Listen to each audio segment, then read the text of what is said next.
जो हरकतें हैं आपकी, अपने आप ये धर्म खत्म हो जाएगा। अपने धर्म को प्रोटेक्ट करना किसी और धर्म पे हमला करने के बराबर बिल्कुल भी नहीं है। तो भीमराव अंबेडकर जी की ये भी सोच थी कि अंतिम मुसलमान को भारत से निकाल के पाकिस्तान भेजा जाए और अंतिम हिंदू सिख क्रिश्चियन को पाकिस्तान और बांग्लादेश से निकाल के भारत में लाया जाए, तभी सच्चा बंटवारा होगा। बहुत ही क्लियर थॉट था भीमराव अंबेडकर का। अनफॉर्चुनेटली क्लियर थॉट वाले दो लोग थे, विनायक दामोदर सावरकर और ये भीमराव अंबेडकर। ना तुम्हारी यूरोप सुनता था, ना तुम्हारी अमेरिका सुनता, ना ही रशिया सुनता था। एक तरफ है गोदी मीडिया और एक तरफ है खोदी मीडिया, जो रविश कुमार का है, जो खोद खोद के 5 रुपए की प्रॉब्लम को 5,000 की बताते रहते हैं, खोद खोद के। तो ना गोदी की सुनिए ना खोदी की सुनिए, दोनों सुनिए और फिर अपने विचार बनाइए। चाणक्य नीति पढ़िए, चाणक्य बहुत क्लियर कहते हैं, very clearly he describes that state has nothing to do with human lives.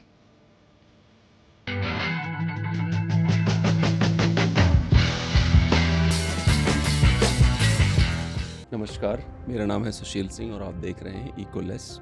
एक मैंने वीडियो बनाया था कि क्या सनातन धर्म का भी अंत संभव है।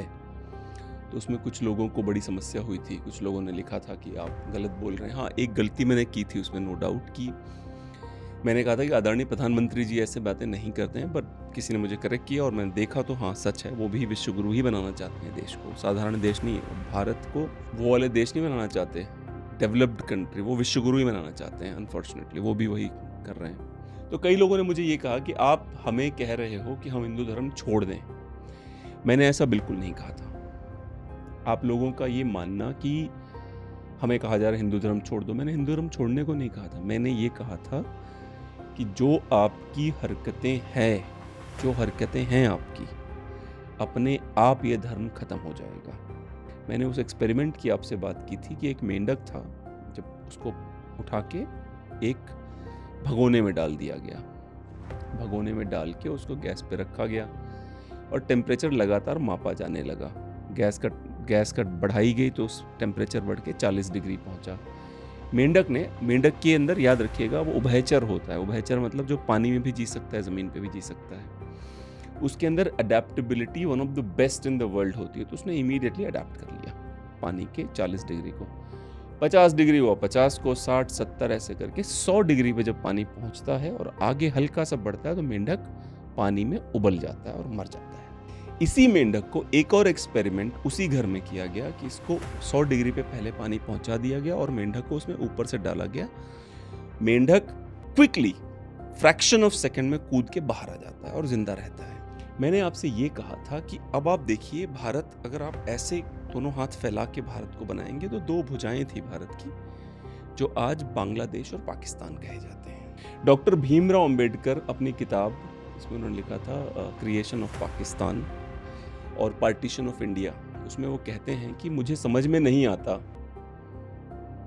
कि भारत के पार्टीशन को नेहरू और गांधी रोकना क्यों चाहते हैं। इन धर्म वालों से ना आपका धर्म मैच करता है। उन्होंने बहुत डिटेल में विचार अपने व्यक्त किए हैं मुसलमानों पे, और आई हैव नथिंग अगेंस्ट मुस्लिम, मुझे कोई कुछ उनके खिलाफ नहीं है।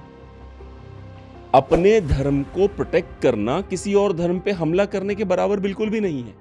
मैं भीमराव अंबेडकर जी को कोट कर रहा हूं, उनको बताओ। उन्होंने कहा था कि अच्छा, भीमराव अंबेडकर जी की ये भी सोच थी कि अंतिम मुसलमान को भारत से निकाल के पाकिस्तान भेजा जाए और अंतिम हिंदू सिख क्रिश्चियन को पाकिस्तान और बांग्लादेश से निकाल के भारत में लाया जाए, तभी सच्चा बंटवारा होगा। अपनी किताब में वो ये लिखते हैं कि भारत के धर्म वाले तिब्बत में हैं। तब तिब्बत चीन का हिस्सा नहीं था जब वो लिख रहे हैं। मतलब बुद्धिज्म को मानने वाले लोग तिब्बत में रहते हैं। अपनी किताब में वो लिखते हैं कि म्यांमार में बुद्धिज्म को माना जाता है, श्रीलंका माना जाता है, नेपाल में माना जाता है। वो कहते हैं अगर भारत को और बड़ा होना है, इनको अलग करिए और इनको अपने आप में मिलाइए। एग्जैक्टली कह नहीं रहे मिलाइए, पर हिंट यही करते हैं, अगर आपको चाहिए आप इनसे बात करिए, क्योंकि आपके धर्म वाले हैं ये। बहुत ही क्लियर थॉट था भीमराव अंबेडकर का। अनफॉर्चुनेटली क्लियर थॉट वाले दो लोग थे, विनायक दामोदर सावरकर और ये भीमराव अंबेडकर डॉक्टर साहब। इन दोनों को मौका नहीं मिला नेशनल स्टेज पे। तीसरे थॉट वाले थे, क्लियर थॉट वाले सुभाष चंद्र बोस। वो बेचारे, उनको वो एक अजीब सी कॉन्स्पिरेसी करके उनको साइडलाइन कर दिया गया। बचे मोहनदास और ये जवाहरलाल। ये क्या कंफ्यूज लोग नहीं होते हैं? आपको पता है कि नेहरू ने मोहनदास को एक लेटर लिखा था, उसमें लिखा था कि अगर यही सब चलता रहेगा तो शांति का क्या होगा, विश्व शांति का। ये तो वही वाली बात है कि एक गांव में जमींदार है, वो दूसरे गांव के जमींदार से उसकी लड़ाई हो रही है, और जो गांव में सबसे निचले तबके का व्यक्ति भी छोड़ दीजिए, मनुष्य भी छोड़ दीजिए, एक गधा हो जो दूर का, वो बोले कि विश्व शांति का क्या होगा। अरे भाई सुने तो तुम्हारी वो लोग, ना तुम्हारी यूरोप सुनता था, ना तुम्हारी अमेरिका सुनता, ना ही रशिया सुनता था, तुम भी विश्व शांति की बातें कर रहे हो यार। ये वही वाली हरकतें हैं जो मैं कहता हूं ना, वसुधैव कुटुंबकम वाली बातें, या फिर ये कहना कि नहीं नहीं भारत को विश्व गुरु बनाना है, ऐसी ही बातें वो भी करते थे। अब ये बीजेपी वाले कर रहे हैं अनफॉर्चुनेटली। प्रैक्टिकल बातें नहीं करता कोई, बकवास, बिना मतलब की बातें, बिना बेस। मैं एक बात और कहूंगा, लेफ्ट द्वारा प्रायोजित जितने भी शोज हैं, मैं आपसे रिक्वेस्ट करूंगा जरूर देखें, रविश कुमार को जरूर देखें, इस तरह के जितने भी लोग उनको भी देखें, क्योंकि कहीं ना कहीं कुछ ना कुछ जो गड़बड़ हो रही है भारत सरकार की तरफ से, ये लोग उसको दिखाने की कोशिश करते हैं। प्रॉब्लम ये है, एक तरफ है गोदी मीडिया और एक तरफ है खोदी मीडिया, जो रविश कुमार का है, जो खोद खोद के 5 रुपए की प्रॉब्लम को 5,000 की बताते रहते हैं, खोद खोद के। तो ना गोदी की सुनिए ना खोदी की सुनिए, दोनों सुनिए और फिर अपने विचार बनाइए। कई लोगों ने बोला कि रिवाइवल कैसे करेंगे, मतलब क्या किया जाए ताकि हिंदू ही रहे, लगातार सनातन धर्म चलता रहे। अरे भाई, स्वामी दयानंद सरस्वती ने किताबें लिखी हैं किस तरह से आपका चलता रहेगा, आर्य समाज वालों ने भर भर की किताब। वो बात और है कि आर्य समाज भी सेक्युलर हो गया अनफॉर्चुनेटली। आर्य समाज भी अब सेक्युलर है। बाय द वे, सेक्युलर शब्द का अर्थ जानते हैं आप लोग क्या है? सेक्युलर शब्द इंडिया का है ही नहीं। यूरोप में जब चर्च अत्याचार की पराकाष्ठा में पहुंच गया तो लोगों ने ये, स्पेशली एक लूथर थे, मुझे उनका शायद मार्टिन लूथर या ऐसे ही कुछ नाम था, लूथर कहा जाता है उनको, लूथरन क्रिश्चियन कहते हैं कुछ लोगों को। वो जर्मन थे, उन्होंने कुछ अपनी बुक्स लिखी, पब्लिश करी। उन्होंने कहा कि चर्च धर्म मुझे नहीं सिखाएगा मुझे कैसे जीना है, हम सेक्युलर बनेंगे। तो चर्च के परिप्रेक्ष्य में सेक्युलर बोल रहे थे कि धर्म का राज्य में कोई कार्य नहीं है।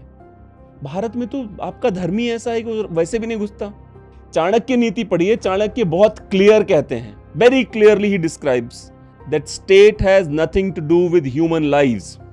बिल्कुल नहीं बताते कि कितनी बार वजू करना है, घर से निकलने से पहले क्या करना है, कहां जाना है, क्या। State has nothing to do with human, humans have decided to live the way they want to live. वो अपनी मर्जी से अपनी जिंदगी जिए। हिंदुओं की ये प्रॉब्लम है, क्योंकि उनको छोड़ दिया जाता अपनी मर्जी से अपनी जिंदगी जिए। मेरे यहाँ पे काम वाली आती थी, मैं आपको बहुत इंटरेस्टिंग कहानी बताता हूँ। पोछा मारते मारते बोलती, भैया आप जानते हो फादर जो होता है ना, फादर, वो सबसे बड़ा जो है वो भूत उतारने वाला होता है। अरे ये कब हुआ? ये वीडियो देखिए आप, ये 1 सेकंड देखिए वीडियो आप। ये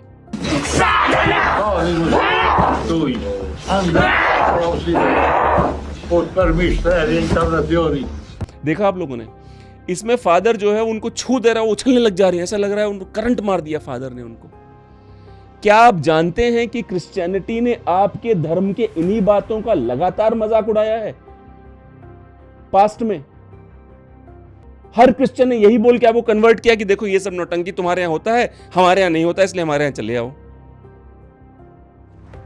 अब देखिए ये भी कर रहे हैं। तो वो बंदी बता रही थी, किसी का उसके आस पड़ोस में कोई भूत था किसी महिला के ऊपर, वो फादर के पास गया, उसका भूत चला गया। बालाजी भी जा सकती थी, वहां भूत उतारते हैं, पता नहीं क्या मतलब, फादर क्या पता ज्यादा अच्छा भूत उतार रहे हो। एक बात और बताता हूं, भूत प्रेत की जो नौटंकियां हैं ना, इट्स ऑल अबाउट सेक्स, याद रखिएगा। somebody wants to have sex, जिसके ऊपर भूत है वो, या जो उतार रहा है वो, सेक्स की बातें हैं, वो नौटंकी भूत प्रेत की लगा के सेक्स की बातें, कुल मिला जुला के वही है प्रॉब्लम की जड़ में, वही है। अब करते हैं रिवाइवल की बात, कि जो पूछा था कुछ लोगों ने कि क्या करें ताकि सनातन धर्म, वैसे तो पता होना चाहिए, कुछ पॉइंट्स मैंने मेंशन करे हैं, जैसे कि किताबें पढ़ें आप अपने धर्म के बारे में, डिटेल्ड किताबें पढ़ें, ताकि आपके पास एक्सप्लेनेशन हो कि भगवान शिव ने अपने पुत्र गणेश को क्यों नहीं पहचाना। वो साक्षात भगवान थे तो उन्होंने उसकी गर्दन कटने के बाद दोबारा क्यों नहीं जोड़ी, हाथी क्यों लगाया? पढ़िए डिटेल में, सब अवेलेबल है। ढोल गंवार शूद्र पशु नारी सकल ताड़ना के अधिकारी क्यों लिखा गया है, उसका जेन्युइन मतलब क्या है और उसको तोड़ मरोड़ के कैसे पेश किया जाता है, उसके बारे में पढ़िए। ये देखिए योगी आदित्यनाथ क्या कह रहे हैं ढोल गंवार पे, देखिए वीडियो आप। ढोल एक वाद्य यंत्र है। गंवार का मतलब अशिक्षित से है, शूद्र का मतलब श्रमिक वर्ग से है, किसी जाति विशेष से नहीं है। और बाबा साहब भीमराव अंबेडकर भी इस बात को कह चुके हैं कि दलित समाज को आप शूद्र मत बोलो। और आपने तो बाबा साहब भीमराव अंबेडकर जी के प्रति किस प्रकार का व्यवहार किया था तो जग जाहिर है। सुना आपने, समझा? बाबा जी बता रहे हैं क्या है मतलब इसका। एक तो अपने किताबों के बारे में डिटेल में पढ़ें प्लीज, डिटेल में। सीरियल मत देखो भाई, कुछ भी दिखाते रहते हैं। शिव भगवान का भी सास बहू ना शुरू कर दें ये लोग, इनका भरोसा नहीं है, पैसा कमाने के चक्कर में पड़े रहते हैं, नौटंकी बाज हैं, नचनिया लोग हैं ये लोग। इनसे बाहर आओ, किताबें पढ़ो। दूसरा ये है कि अपने धर्म को स्टाइलिश बनाने की कोशिश मत करो, क्योंकि है ही नहीं स्टाइलिश ये। यकीन मानिए जब मैं पूजा करने बैठता हूं मुझे भी अजीब लगता है, क्योंकि हमारा धर्म बड़ा वेट सा है, गीला गीला सा। ऐसे सफाई करो, इसको नहलाओ, उसको नहलाओ, ये करो वो करो। तो मुझे ही पता है, समझिए हमारा धर्म प्लान करके नहीं बनाया गया, चार लोग बैठ के नहीं। ब्रो एक काम करते हैं, let's make a beautiful church. ऐसे जीसस ऐसे खड़े होंगे, स्टाइल, उनकी एब्स भी होंगी। सोचिए एब्स मतलब जीसस क्राइस्ट की, यहूदी की उस समय एब्स थी। ऐसा लग रहा है जीसस क्राइस्ट नहीं थे, क्रंचेस मारते थे दिन रात। वो एब्स के साथ हैं जीसस क्राइस्ट आजकल। जीसस क्राइस्ट होंगे, सामने बेंचेस होंगी, वहां पे फादर खड़ा होगा। बताओ कौन सा धर्म है जो इतनी प्लानिंग करता है? क्या आप जानते हैं फादर और बिशप की सैलरीज आती हैं हर महीने? Every month they get paid. Even मौलवी की भी सैलरी आती है। दिल्ली सरकार को देखिए, एक बड़े बड़े आर्टिकल गूगल करिए, चाहे प्राइवेट मदरसा है क्यों ना हो, केजरीवाल जी उनको भी सैलरी देते हैं। सबको सैलरी मिलती है, केवल हिंदू पंडितों को कुछ नहीं मिलता।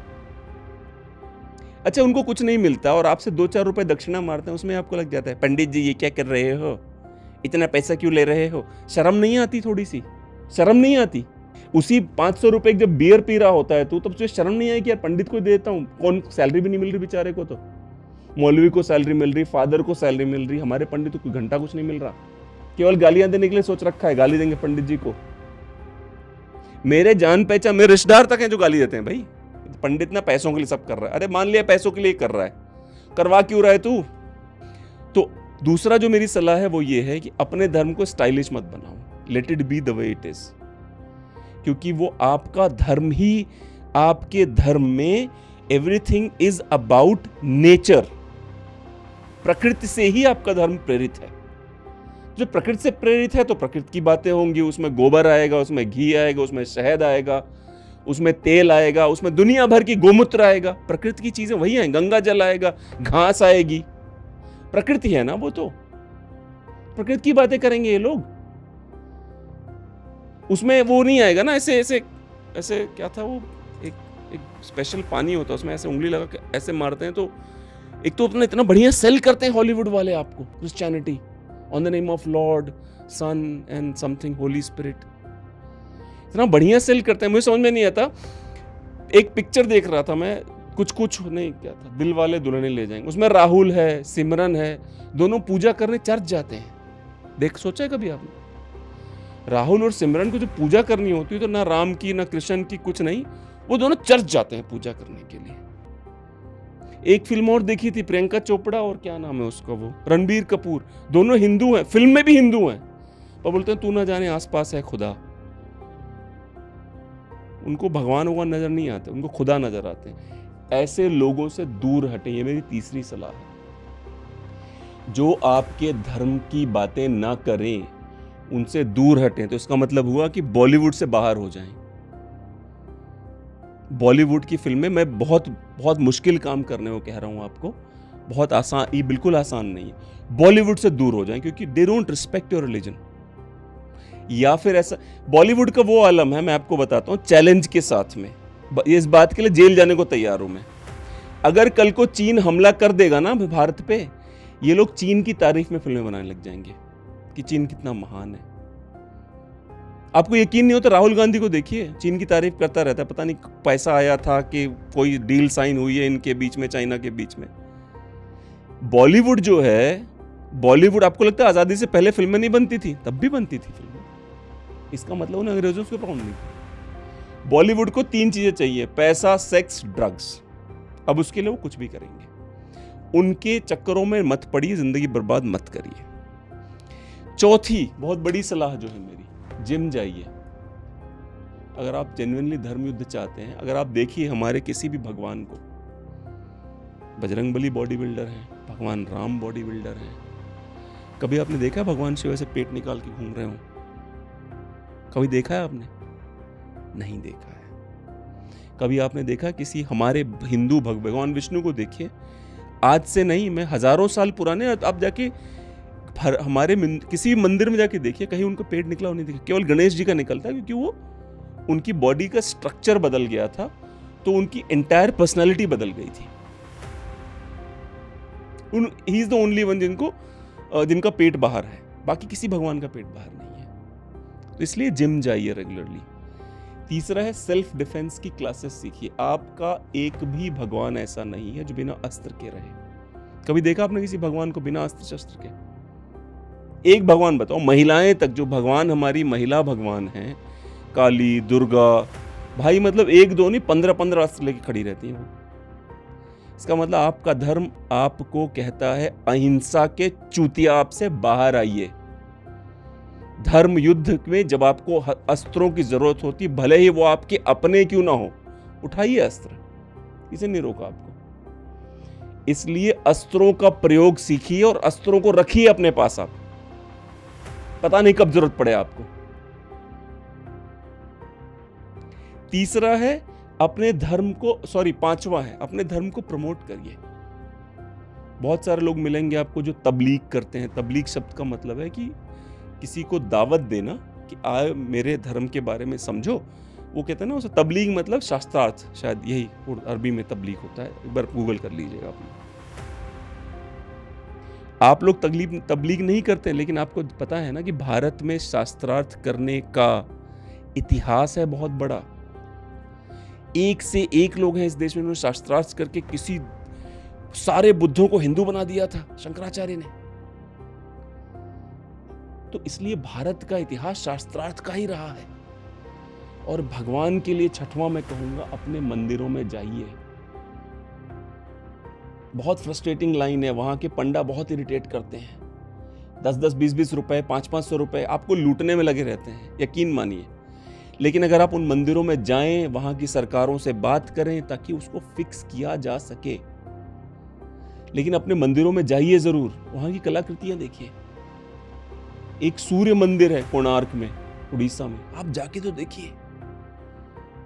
उसको आतताइयों ने तोड़ दिया, तोड़ने के बाद इतना बड़ा मंदिर खड़ा है। वो जो मुख्य मंदिर वो टूट गया है, जो छोटा वाला है वो इतना बड़ा दिखता है। जो मुख्य मंदिर कितना बड़ा होता।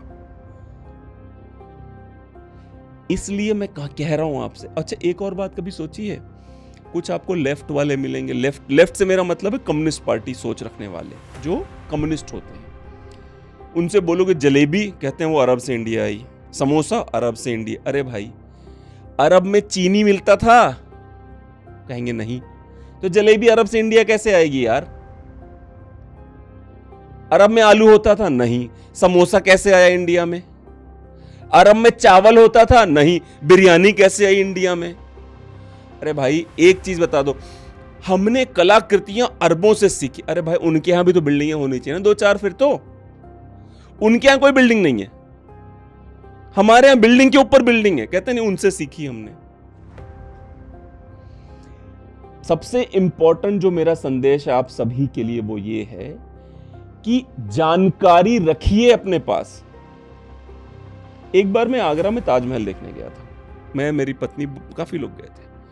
वहां पे एक लड़का मिला, मुसलमान, जो सिख घुमा रहा था। वो मुझे कहता है, जानते हो कल की अवतार हो गया? मैं बोला, है? ये कब हुआ? कह रहा है कल्कि अवतार, वो अपने धर्म के प्रॉफिट की बात कर रहा था कि देखो तलवार पे आए, घोड़े पे आए, तलवार लेके चल रहे हैं, वही तो कल्कि अवतार हैं। ये भी अटेम्प्ट हो रहे हैं इस देश में। जब से मोहम्मद बिन सलमान ने ये निर्णय लिया है कि वो फंडिंग बंद कर देंगे भारत के, पाकिस्तान के मौलवियों की, तब से देखिए एक अटेम्प्ट किया जा रहा है कि किसी तरह से अपने धर्म को हिंदुस्तान के धर्म से जोड़ दिया जाए, अलग रह के। ये नहीं बोल रहे कि हम हिंदुइज्म का हिस्सा, कह रहे हमारे बारे में तुम्हारी किताबों में पहले लिखी, इसका मतलब तुम हिंदू हो गए। कह रहे नहीं, हम तो हैं भाई, तुम गलत जा रहे हो। समझ रहे हो आप?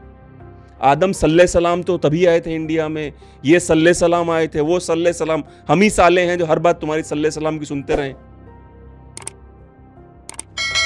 इस बात को समझिए, चूंकि सऊदी से, अरब से फंडिंग बंद हो गई है, इसलिए धर्म को क्या कहते हैं उसे, इंडिजिनस बनाने की कोशिश की जा रही है कि नहीं हम यहीं के हैं। अभी तक तो इस बात पे गर्व था कि हम तो वहां से आए थे, नाम तक मदनी है सबका। बताइए, आपको नहीं पता मदनी मतलब क्या होता? मैं बताता हूं। जो कुरान लिखी गई है वो दो जगहों की, एक मक्की है और एक मदनी है। मदीना और मक्का दो अलग अलग जगह थी। वो कभी फिर डिटेल में डिस्कस करेंगे, मक्की कुरान और मदनी कुरान अलग अलग क्यों है। तो जो लोग अपना नाम मदनी लिखते हैं ना, वो ये बात आपके गलों में डालना चाहते हैं कि हम मदनी हैं, मतलब ताकतवर हैं। ठीक है, दोबारा कहूंगा, I have to do nothing with these people as long as they don't come into my side of the story। अगर ये मेरी तरफ नहीं आ रहे हैं, मुझे इनकी तरफ बिल्कुल नहीं जाना। भाई तुम्हारी जिंदगी, अपने धर्म प्रैक्टिस करो, हमें क्या फर्क पड़ता है। हमारी तरफ मत घुसो, हमें ये मत बताओ कि नहीं तुम्हारे किताब में मेरा नाम पहले आ रखा है। ज्ञान मत दो हमें, आ रखा होता तो पता होता, मुझे, आप सबको पता होता। तो सबसे फाइनल मेरा आपसे यह कहना है, इसके बाद इसमें एक और वीडियो करूंगा मैं, पर इस वीडियो का जो अंतिम संदेश है वो ये है, हमारे यहाँ पे हमारा जो धर्म है ना, उसमें दो चीजें हैं। महाभारत कहता है कर्मण्येवाधिकारस्ते मा फलेषु कदाचन मा फले फलहेतुर्भुर्मा मा फले सत्तो सत्कर्मणि। सत्य कर्म करें, फल की इच्छा ना करें। ठीक है। तुलसीदास जी लिखते हैं रामायण में, कर्म प्रधान विश्व करी राखा, जो जस करे सो तस फल चाखा। हमारे यहाँ पे जो हमारी देवनागरी भाषा है, उसमें पहले क आता है, फिर ख आता है। क से करो, तभी ख से खाओ। तो हमारे धर्म में हमारे जो गुरुओं ने हमें यह सिखाया है कि कर्म बहुत जरूरी है। पहले कर्म, फिर धर्म। बाकी धर्मों में क्या, बचपन से ही ऐसे मुंह खोल के, जैसे गांव में बछड़े को नहीं दाल पिलाते हैं, पता नहीं आप लोग गांव देखा नहीं देखा, बछड़े खोल के मुंह ऐसे, उसके मुंह में ऐसे घुसेड़ के ऐसे में दाल डाली जाती है। बाकी धर्मों में धर्म उन्हें ऐसे पिलाया जाता है बचपन से, घुसेड़ घुसेड़ के कि ये कर, ये कर, ये कर, इतने दिन व्रत रखना है तेरे को, इतने दिन कुछ नहीं खाना, सुबह से शाम तक नहीं खाना तुझे, बचपन से। हमारे यहां क्या कहा गया है कि नहीं, पढ़ाई कर, आगे बढ़। जब पढ़ लिख जाते हैं तो कहते हैं नहीं सारे भगवान एक बराबर हैं। सही में हैं एक बराबर सारे भगवान? मन से सोच के देख जरा, तुझे लगता है सब सारे भगवान एक बराबर हैं? एक बार डिटेल में सोच ही ले, कम से कम तुझे पता चल जाए कि सारे भगवान बराबर नहीं है। अलग अलग पंथ हैं, एक ही जगह जाते हैं, नहीं ऐसा नहीं है। सारे पंथ भगवान के पास नहीं, ऐसा नहीं है, नॉनसेंस है। किसने कहा तेरे को सारे पंथ भगवान के पास जाते हैं? एक पंथ ये कह रहा है कि इस जन्म के चीजों को मत टच कर, कि यहां पृथ्वी पे कुछ मत कर, ताकि तेरे को उधर स्वर्ग में बहुत सही सही माल मिलेगा, उधर दारू मिलेगी तेरे को, लड़की मिलेगी, ये मिलेगा, वो मिलेगा। वो तेरे को ये सिखा रहा है। तेरा पंथ कहता है कि देख स्वर्ग भी है, नरक भी है, दोनों यही है। अगर तुझे कुछ करना है तो धर्म और मृत्यु के बंधन से आजाद हो जा। वो ये नहीं कह रहा स्वर्ग में जाके ऐश कर, वो कह रहा वैकुंठ की चिंता कर, निर्वाण की तरफ बढ़, मोक्ष प्राप्त कर। कह रहे नहीं सारे धर्म एक। कहां से एक है? किसी और धर्म में मोक्ष का कॉन्सेप्ट दिखा दो, मैं मान लूंगा सारे धर्म एक है। मोक्ष के लिए कहा गया है हमारे किताबों में, मोक्ष की ये परिभाषा है कि मोक्ष की कामना करना भी आपको मोक्ष से दूर ले जाएगा, क्योंकि कामना आ गई आपके मन में, ग्रीड है वो। कहते हैं मोक्ष, अगर आप मोक्ष चाहोगे तब भी नहीं मिलेगा आपको, क्योंकि ग्रीड आ गई आपके मन में। निर्विकार रहोगे तभी मिलेगा आपको मोक्ष। सारे धर्म एक बराबर है। आपके धर्म में से बहुत सारे आपको हिंदू मिलेंगे, I am an atheist. You are an atheist only because your religion allowed you to think like that. I am a Darwinian atheist. सुनोगे ऐसे बहुत नौटंकी मिलेंगी आपको, ठीक है। तो मैं यही कह रहा हूं आपको कि सारे धर्म एक बराबर नहीं है, और हमारे धर्म की जो धर्म से पहले कर्म ने जो जगह ली है वो एक बहुत ही आउटस्टैंडिंग चीज है। उसको समझने की जरूरत है। धर्म को छोड़िए मत, धर्म को पकड़े रखिए। धन्यवाद।